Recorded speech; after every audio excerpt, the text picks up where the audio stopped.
మీరు అంటున్నారు గదా! ఈ ఆ! పెన్షన్స్ విషయంలో మేడం. అంటే గవర్నమెంట్‌కి కూడా అవును. అడిగినంత ఇవ్వడమో, లేకపోతే అవును. వాళ్ళకొచ్చే ఇన్‌కమ్‌తో దగ్గరగా మ్యాచ్ చేయడమో సాధ్యం కాని పని. అవును మేడం. అందుకనే పెన్షన్ అనేది ఒక నిర్ణయం, ఒక సర్టెయిన్ అమౌంట్ అవును. పెట్టారు. కానీ అవును. ఇప్పుడు అది సరిపోవట్లేదనేది మీరు అవును ఆందోళన మేడం. అవును. చేస్తున్న విషయం. అవును. అవును. ఇట్లాంటి ధర్నాలు గాని, అవును. ఇలాంటి ఉద్యమాలు గాని జరిగినప్పుడు, హ్మ్. టీచర్స్ ఇలాంటి ప్రతిపాదనలు పెట్టినప్పుడు మేడం. గవర్నమెంట్ ఏం చెప్తుంది? అంటే మీకెలాంటి సమాధానాలొస్తాయి? అయితే మేడం మనకేంటంటే ఫస్ట్ ఇది ఇంప్లిమెంట్ చేసేటప్పుడు ఏం చెప్పిందంటే మేడం వాళ్ళు పెన్షన్ బర్డెన్ అయితుందని చెప్పలేదు. హ్మ్. వాళ్ళేం చెప్పారు చెప్పలేదు. ఏంటంటే ఈ కొత్త పెన్షన్ విధానం వల్ల హ్మ్. మీకు ఇప్పుడున్న పెన్షన్ వచ్చే వాళ్ళకంటే ఏదైతే ఓల్డ్ పెన్షన్ హ్మ్. ఉందో హ్మ్. దానికంటే ఎక్కువ అమౌంట్ వస్తది. మేము దీన్ని షేర్ మార్కెట్‌లో పెడతాం. మీది ఒక 10% తీసుకుంటాము. మేము ఒక నేషనల్ లెవెల్‌లో అయితే 14%, మన స్టేట్‌లో అయితే 10% వాళ్ళు కూడా మనకు అమౌంట్ జమ చేసి షేర్ మార్కెట్‌లో పెడుతున్నారు. హ్మ్. ఆ షేర్ మార్కెట్‌లో పెట్టిన తర్వాత మనకు రిటైర్మెంట్ అయ్యే టైంకి వచ్చిన 60% క్యాండిడేట్‌కి ఇచ్చి, ఎంప్లాయీకి ఇచ్చి, ఆ 40% ఏదైతే ఉందో ఆ 40% మీద ఇంట్రెస్ట్ తోటి ఎంప్లాయీకి ఇస్తున్నారు. హ్మ్. దాంట్లో వచ్చే అమౌంట్ రూ. 1,00,000 తీసుకునే అతనికి 50,000 కనీసం మినిమమ్ 50% అనేది ఆమోదయోగ్యమైంది. 50% అంటే 50,000 రావాలి. కానీ 5,000 కూడా రావట్లేదు. అంటే 5% కంటే తక్కువ వస్తుందన్నమాట. హ్మ్. మరి ఇంత డిస్పారిటీ ఏంది? నాతో పాటు ఇంకో అతను ఓల్డ్ పెన్షన్‌లో రిటైర్ అయితే అతనికి 50,000 వస్తుంది గదా! మరి హ్మ్. ఈయనకెందుకు 5,000 లోపు వస్తుంది అనేది మేము గుర్తించినాం. గుర్తించి ఓకే. ఇట్లా అని అడిగితే వాళ్ళేమన్నారంటే ఎక్కువొస్తుందని చెప్పారు ఇంప్లిమెంట్ చేసేటప్పుడు. హ్మ్. కానీ దాని రిజల్ట్ వచ్చేసి 2014, 2015 ఆ టైంలో కనిపించింది. హ్మ్. దాంతోటి మేము యూనియన్ పెట్టడం జరిగింది. ఆ యూనియన్ తోటి సాగడం జరిగింది. హ్మ్. ఇది చాలా డిస్పారిటీ ఉంది అని జెప్పేసి, హ్మ్. ఇట్లా కాదు. కనీసం ఎట్లయితే ఆల్రెడీ పాత పెన్షన్ నా తోటి ఉద్యోగికి ఏదైతే ఇస్తున్నారో, హ్మ్. అదే ఓకే. సిమిలర్‌గా ఇయ్యండి అని అడుగుతున్నాం. హ్మ్.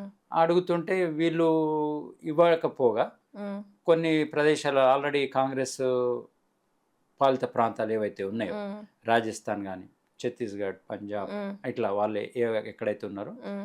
అక్కడంతా గూడా ఆల్రెడీ పాత పెన్షన్ ఇస్తున్నారు. ఇప్పుడు హ్మ్. ప్రెజెంట్ సిట్యుయేషన్‌లో. హ్మ్. ఒక హిమాచల్ ప్రదేశ్‌లో అయితే ఓన్లీ ఈ ఎంప్లాయీస్ హ్మ్. న్యూ పెన్షన్ స్కీమ్ ఎంప్లాయీస్ వల్లనే అక్కడ ప్రభుత్వం వచ్చింది. హ్మ్. సో, దానికి ప్రభుత్వం ఇట్లా అంటే ఈ ఓన్లీ పెన్షన్ ఎంప్లాయీస్ పెన్షన్ గురించి అని జెప్పేసి హ్మ్. ప్రభుత్వం గూడా మారిపోయే అవకాశం వస్తుంది హ్మ్. గాబట్టి, బీజేపీ వాళ్ళు ఏం జేసిండ్రంటే హ్మ్. కొత్తగా అంటే వాళ్ళైతే మేమైతే పెన్షన్ ఇయ్యమని జెప్పారు. ఓల్డ్ పెన్షన్ ఇయ్యమని చెప్పారు. హ్మ్.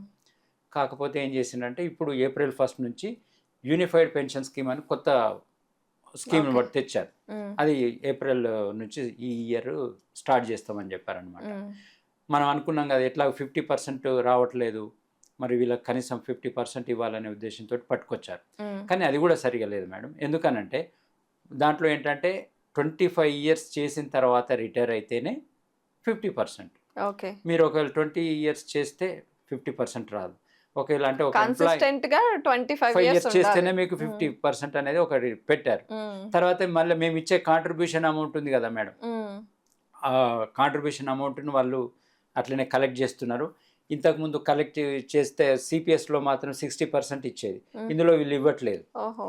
మరి ఇది లాసే గదా మేడం యెస్. ఎంప్లాయ్‌కి. మరి ఆ హ్మ్. కాంట్రిబ్యూషన్ అమౌంట్ కార్పస్ ఫండ్ ఏదైతే హ్మ్. ఉన్నదో అది హ్మ్. ఎంప్లాయ్‌కి ఇవ్వాలి గదా! యెస్. అది ఇవ్వట్లేదు. హ్మ్. సో, అంటే అది ఒక రూ. 1,00,00,000 అయితే ఉండొచ్చు రేపు. దాని హ్మ్. మీద ఇంట్రెస్ట్ తోటైనా అవును. బతకగలుగుతాడు గదా! మరి మీరు ఎంప్లాయ్‌కి 50% ఇస్తా అన్న హామీ ఎక్కడి వరకు సబబు హ్మ్. హ్మ్. అని మేము అడుగుతున్నాం అన్నమాట. అంటే రైట్. ఇంకో స్టేట్‌లో ఏంటంటే మనకు ఆంధ్రప్రదేశ్‌లో లాస్ట్ టైమ్ జగన్ గారు జీపీఎస్ అని తీసుకొచ్చారు. హ్మ్. ఆ హ్మ్. జీపీఎస్, యూపీఎస్ దాదాపు సిమిలర్‌గా ఉన్నాయి. మన దగ్గర సిపిఎస్ ఉంది. కొన్ని అవును. ప్రాంతాల్లో ఓపీఎస్ ఉంది. సో, ఇన్ని డిస్పారిటీస్ ఎందుకు? ఓకే. హ్మ్. ఒకే నేమ్‌తో ఇప్పుడు one one nation nation, one one nation, election one election అంటున్నారు. అంటున్నారు గదా! యెస్. మేమనేది గూడా అంతే. వన్ నేషన్, వన్ ఎలక్షన్ హ్మ్. గాదు సార్. హ్మ్. ఎంప్లాయీ ఫ్రెండ్లీగా వన్ నేషన్, వన్ పెన్షన్ ఇయ్యండి. Old pension okay. ఇయ్యండి అని అడుగుతున్నాం. వన్ హ్మ్. నేషన్, వన్ కార్డ్ అంటున్నారు. వన్ హ్మ్. నేషన్, వన్ పెన్షన్ అంటున్నారు. హ్మ్. ఆ! One one nation, one education policy హ్మ్. అంటున్నారు. మరి వన్ నేషన్, వన్ పెన్షనే ఇయ్యమని అడుగుతున్నాం. పెన్షన్ విషయంలోనే పెన్షన్ ఎందుకు ఈ విషయంలో ఎందుకింత డిస్పారిటీ డిస్పారిటీ? అనేది మళ్ళీ ఇంకొకటేంటంటే మేడం, హ్మ్. ఇప్పుడు పొలిటీషియన్స్‌కి హ్మ్. ఇప్పుడు సిమిలారిటీ అనేది అందరికుండాలి. హ్మ్. వాళ్ళేమో కాంట్రిబ్యూటరీ పెన్షన్ స్కీమ్ తీసుకోవట్లేదు. న్యూ హ్మ్. పెన్షన్ స్కీమ్ తీసుకోవట్లేదు. మరి హ్మ్. వాళ్ళకి ఓల్డ్ పెన్షనే ఇస్తున్నారు. వాళ్ళు 2 సార్లు చేస్తే 2 పెన్షన్‌లొస్తున్నాయి. హ్మ్. ఇప్పుడు సీఎం రేవంత్ రెడ్డి గారున్నారు. హ్మ్. ఇంతకుముందు ఎంపీ పెన్షన్ ఒస్తది. హ్మ్. ఇప్పుడు సీఎం ఈ పెన్షన్ ఒస్తది. ఓకే. ఎన్నిసార్లు అయితే అన్ని పెన్షన్లు వస్తున్నాయి. మరి మాకెందుకు 30 సంవత్సరాలు చేసిన వాళ్ళకి, 5 సంవత్సరాలు చేసిన వాళ్ళకి మీరు మంచిగానే ఇస్తున్నారు పెన్షన్. మరి 30 సంవత్సరాలు చేసిన వాళ్ళకి, 20 సంవసరాలు చేసిన వాళ్ళకి, 25 సంవత్సరాలు చేసిన వాళ్ళకి, అంటే వాళ్ళు ఓల్డ్ ఏజ్ వచ్చే వరకు చేస్తున్నారు కదా. మెయిన్ గా మీ అజెండా పెన్షన్ విషయంలోనే. అవును మేడం, మెయిన్ గా ఇది. అంటే చిన్న వేరే సమస్యలు ఉన్నాయి, కానీ main agenda madam, main agenda. అట్లా మిగతాయి ఉన్నాయి, 317 జీవో అని ఉన్నది, రెగ్యులరైజేషన్ అని ఉన్నది, తర్వాత కాంట్రాక్ట్ అని, ఇవన్నీ ఉన్నాయి మేడం. అవన్నీ కూడా సాల్వ్ చేయగలుగుతాం. పెద్ద సమస్యను సాల్వ్ చేసిన వాళ్ళు చిన్న సమస్యను సాల్వ్ చేయలేరా? అది ఆ ఉద్దేశం.